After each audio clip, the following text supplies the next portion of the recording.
ఢిల్లీలోనే ఇప్పుడు రాజకీయాలన్నీ ఆంధ్రప్రదేశ్ రాజకీయాలన్నీ ఢిల్లీ వేదికకి మారిపోయాయి. అసలు ఏం జరుగుతుంది సార్? అందరూ కూడా ఇప్పుడు చంద్రబాబు గారు కావచ్చు, జగన్మోహన్ రెడ్డి గారు కావచ్చు, అటు పవన్ కళ్యాణ్ గారు కావచ్చు, ముగ్గురు కూడా ఢిల్లీ వేదికగా రాజకీయాల్లో చురుగ్గా ఎవరి వ్యూహాలు వాళ్ళు వేసుకుంటున్నారు. అసలు ఏం జరుగుతుంది సార్ ఢిల్లీలో ఏం జరగబోతుంది? డెఫినెట్గా ఆంధ్రప్రదేశ్ రాజకీయాలన్నీ కూడా ఢిల్లీ చుట్టూ తిరుగుతున్నాయి. ఇప్పుడు తెలంగాణ మన రాష్ట్ర ఎలక్షన్స్ అది ఢిల్లీ చుట్టూ తిరిగినాయి. ఎందుకంటే రెండు జాతీయ పార్టీలు, ఒకటి కాంగ్రెస్ పార్టీ, రెండు బీజేపీ. బీజేపీ పార్టీతో కూడా కలిసి వెళ్దామని చెప్పి మొదటి నుంచి పవన్ కళ్యాణ్ గారు కోరుకుంటున్నాడు. ఆ విధానంతో ముందుకెళ్తున్నాడు. చాలామంది బీజేపీతో కలిసి రావటం ఉపయోగం లేదు, జనసేనతోనే కలిసి వెళ్దాం టీడీపీ అనేవాళ్ళు టీడీపీలో చాలామంది ఉన్నారు. అదేవిధంగా కొంతమంది ఇంటలెక్చువల్స్ పాయింట్ ఆఫ్ వ్యూ కూడా బీజేపీ అసలు ఓటు పర్సంటేజ్ లేదు అనేవాళ్ళు అని చాలామంది చాలా రకాలుగా ఉన్నారు. కానీ ఒకటే, మొదటి నుంచి కూడా 2 years నుంచి ఒకే మాట మీద ఉన్న వ్యక్తి, ఏకైక వ్యక్తి పవన్ కళ్యాణ్. పవన్ కళ్యాణ్ గారికి తెలుసు దేశ రాజకీయాల్లో ఎవరితో వెళ్ళాలి, ఎవరితో పొత్తు పెట్టుకోవాలి, ఎవరితో కలిసి ఉంటే ఈ దేశం బాగుంటుంది. ఎందుకంటే జాతీయ భావజాలం గల వ్యక్తి, స్వాతంత్ర యోధులు వాళ్ళని స్మరణ తీసుకొని వాళ్ళు గుర్తు తెచ్చుకొని దేశభక్తి మెండుగా ఉన్న వ్యక్తి, విశాల దృక్పథంతో ఉన్న వ్యక్తి. ఏదో 2 రాష్ట్రాల్లో ఆయన గెలవకపోయినా పార్టీని 10 సంవత్సరాలు నడిపాడు. ప్రజల కోసం నిత్యం ప్రజల్లోనే ఉన్నాడు. ఆ పాయింట్ ఆఫ్ వ్యూలో మొదటి నుంచి మనం అనేక ఇంటర్వ్యూలు కూడా చెప్పాం, పవన్ కళ్యాణ్ అంత తక్కువ అంచనా వేయద్దు.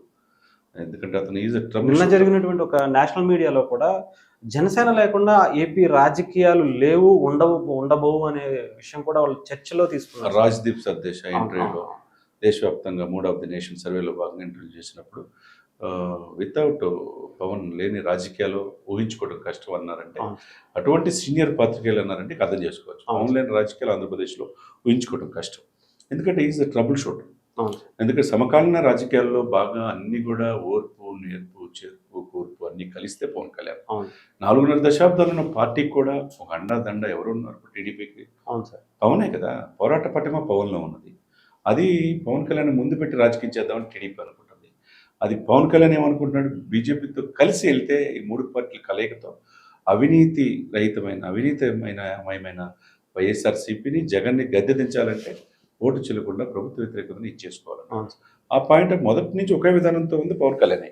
ఆ పాయింట్ ఆఫ్ చాలామంది, కొంతమంది 1-2 పత్రికల్లో వాళ్ళ సులాభాపేక్ష కోసం వాళ్ళ నాయకుడు చంద్రబాబు నాయుడిని పెద్దవాడు అన్నట్టుగా చేయడం కోసం, ఆయన అవసరాలు దేశ స్థాయిలో కావాలని ఏదో మోడీ గారు, అమిత్ షా అనుకున్నట్టుగా ఎక్కడ పవన్ కళ్యాణ్ పేరు కనపట్లేదు. మీరు గమనించలేదు సార్? నేను అనేది అదే, మెయిన్ మీడియా ఇప్పుడు నేషనల్ మీడియా అంతా కూడా పవన్ కళ్యాణ్ గారి రాజకీయాన్ని, ఆయన అవసరాన్ని గుర్తిస్తున్నాయి. కానీ ఇక్కడ ముఖ్యంగా కొన్ని పత్రికలు మాత్రం పవన్ కళ్యాణ్ గారు అసలు ఆయన ఊసే ఎత్తకుండా, అసలు ఆయన లేకపోయినా రాజకీయాల్లో టీడీపీ గెలుస్తుంది అన్నట్టుగా. అవసరం తీరిపోయిన తర్వాత ఇలా ఉంటుంది.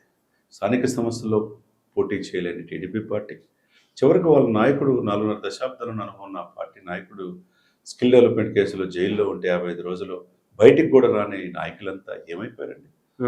అన్కండిషనల్గా సపోర్ట్ చేసి జైల్లో ఉన్నప్పుడు టీడీపీతో కలిసి వెళ్తానని చెప్పి ఆ దమ్ము, ధైర్యం ఒక పవన్ కళ్యాణ్.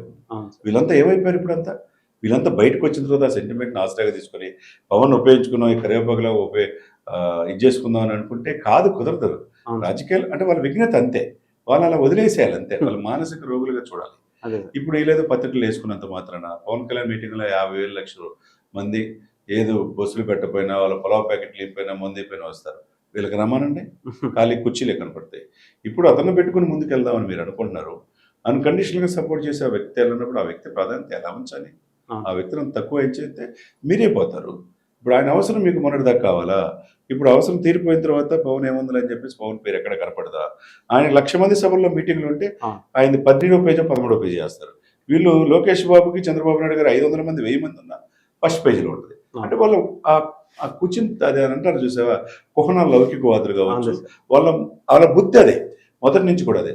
వాళ్ళకి సరిపోయేటట్టుగా ఎల్లో మీడియాలో కొన్ని పేపర్లు అనవసరం, పేర్లు కూడా చెప్పడం అనవసరం. వాళ్ళ పెద్ద విశ్లేషకుల్లాగా ఏదో చంద్రబాబు నాయుడు గారు పెద్ద చేసి పవన్ కళ్యాణ్ చాలా తక్కువగా చేసి వాళ్ళకు 15 సీట్లు ఇస్తే సరిపోయింది. కాదు కదా అది. ఒకటి సార్, చర్చలు పవన్ కళ్యాణ్ గారు, చంద్రబాబు గారు, లోకేష్ గారు జరుపుతుంటే ఓ పక్క 20 సీట్లే 25 సీట్లే, అంతకు మించి జనసేనకు లేదు ఇంతవరకు చర్చ పోటీ చేసేవి కూడా. అంటే టీడీపీకి, చంద్రబాబు గారికి, లోకేష్ గారికి తెలియకుండా జరుగుతుందంటారు సార్? వాళ్ళ కనుసనల్లోనే నడిచే ఛానల్స్ కానీ. ఇది ఏంటంటే ఒకళ్ళు తగ్గించి ఒకళ్ళు పెంచుదామని, దీనివల్ల వాళ్ళే పోతారు. అది అసలుకి ఇప్పుడు ఎవరికి అవసరం ఈ ఎలక్షన్స్? అసలు మనుగడలో లేకుండా టీడీపీ పోద్ది. ఈ ఇదిలో కనుక పవన్ అనే వ్యక్తి లేకపోతే, పవన్ సపోర్ట్ లేకపోతే, వీళ్ళిద్దరితో పాటు బీజేపీ సపోర్ట్ లేకపోతే జగన్మోహన్ రెడ్డి ఎదుర్కోవడం అంత తేలిక కాదు ఆంధ్రప్రదేశ్ రాజకీయాల్లో. రాటు తెలిపాడు, వయసులో చిన్నోడైనా ఆయన అంత తక్కువ అంచనా వీల్లేదు. అటువంటి వ్యక్తి ఎదుర్కోవడానికి మీరంతా కలిసి వెళ్లాల్సింది పోయి పవన్ని ఉపయోగించుకోవాలి, పవన్ వదిలేసేసి మీరే వెళ్దాం అనుకుంటే అసలు మీకు ఇది లైఫ్ అండ్ డెత్ సమస్య టీడీపీకి, జనసేన కాదు. ఈ రోజైనా రేపైనా పవన్ లేని రాజకీయాలు ఆంధ్రప్రదేశ్లో ఉండవు. అటువంటిది వీళ్ళు అంటే ఏమంటే ప్రపంచ దేశాలే మన్ననలు పొంది వరుసగా 3 సార్లు ప్రజాదరణలో అగ్రభాగాన ఉన్న ప్రధానమంత్రి మోడీ కంటే వీళ్ళు గొప్ప వల్ల ఆయన దృష్టిలోనే పవన్ ఉన్నాడండి. నాతో నా పక్కన ఉన్నాడు పవన్, నా సోదరుడు అన్నాడు. ఇంకెంతకంటే ఏం కావాలండి? మరి వీళ్ళంత పోటుగాలు కదా, ఇంత పెద్ద పరిణితి చెందిన నాయకులు కదా. ఈ ఉభయ రాష్ట్రాల నుంచి అటు జగన్మోహన్ రెడ్డి గారి నుంచి ఇటు చంద్రబాబు నాయుడు ఎందుకు పిలవలేదండి ఈ సమావేశానికి? ఒక్క సీటు కూడా గెలవలేదుగా. పవన్ కళ్యాణ్ ఎందుకు పిలిచారు? అతనిలో చిత్తశుద్ధి, అతని కమిట్మెంట్, అతని డెడికేషన్, అది డిటర్మినేషన్, దేశం పట్ల అతనికి ఉన్న భక్తి, అతనిలో ఉన్న ప్రజాదరణ, ఆయన పిలిచారు. ఇప్పుడు ఈ రోజున అసలు అపాయింట్మెంట్ ఎవరి వల్ల వచ్చింది అనుకుంటున్నారు? పవన్ వల్ల. వీళ్ళకి తెలియదా?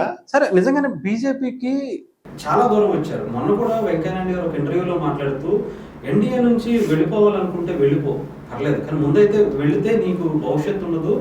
ఒకేళ్ళ కనుక వెళ్ళావా కొంచెం నువ్వు న్యూట్రల్గా ఉండు, వాళ్ళ మీద విమర్శలు చేయకు అని చెప్పినా కూడా గతంలో చంద్రబాబు గారు చేసుకుంటూ వచ్చారు. అందుకనే సార్ గ్యాప్ ఎక్కువ పెరిగిందంటారు. ఇప్పుడు అపాయింట్మెంట్ ఇవ్వలేని స్థితిలో బీజేపీ పెద్దలు ఉన్నారు, టీడీపీకి అనుకోవచ్చు.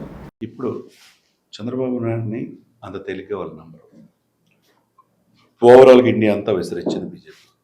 దక్షిణ భారతదేశం మీద వాళ్ళు పాగా వేయాలని ఇప్పుడు నిర్ణయించుకున్నారండి. ముఖ్యంగా ఆంధ్రప్రదేశ్, తెలంగాణ ఈ 2 రాష్ట్రాల మీద దృష్టి పెట్టాడు. ఆ పెట్టే క్రమంలో ఏంటి పరిస్థితి? ఇప్పుడు పవన్ కళ్యాణ్ని ముందు పెట్టుకుని ఆయన సీఎం కావాలని బీజేపీ కోరుకుంటుంది. దాని మాట బీజేపీ ఎదగాలని బీజేపీ కోరుకుంటుంది. అమిత్ షా, మోడీ గారు ఒక గంట కాన్సన్ట్రేషన్ చేస్తే రాజకీయాలన్నీ మారిపోతాయి. ఎవరు ఎట్లా ఏంటని ఇప్పుడు ఎందుకు అన్కండిషనల్గా 20 మంది ఎంపీలు ఇవ్వండి, మెడల్ వంచి స్పెషల్ స్టేటస్ తీసుకొస్తారన్న గౌరవనీయుల ముఖ్యమంత్రి జగన్మోహన్ రెడ్డి గారు 4 సంవత్సరాల్లో 10 మాసాలు అయినా ఎందుకు మెడల్ వంచలేకపోయాడు? ఆయన అసలు ఏమి అడగకపోయినా ఈయన మద్దతిస్తున్నాడు.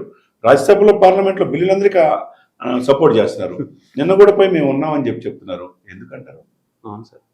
ప్రపంచ ఆఫ్టర్ 370 ఆర్టికల్ ముందు వేరు ఇండియా, ఆ తర్వాత వేరు. త్రిపుల్ తలాక్ ముందు వేరు, ఆ తర్వాత రామాలయం రాముడి నిర్మాణానికి ముందు వేరు, తర్వాత వేరు. ఆ తర్వాత అద్వానికి భారతరత్న. ఈ రోజున చరిత్ర కనుమరుగైపోయిన గొప్ప వ్యక్తులు, ఈ దేశానికి దార్శనికులు పివి నరసింహారావు, సోదరు చరణ్ సింగ్, ఎంఎస్ స్వామినాథన్ ఇచ్చారండి. ఎవరైనా గతంలో ప్రధానమంత్రి మనం చూసాము? లేదు సార్. అసలు అటువంటి గొప్ప పరిపాలన చేసిన ఆ వ్యక్తి దగ్గరే పవన్ కళ్యాణ్ ఉన్నాడు సార్. వీళ్ళు ఏదో అనుకుంటున్నారు, రాబోయే రాజకీయాలన్నీ శాసించేది పవన్ కళ్యాణే.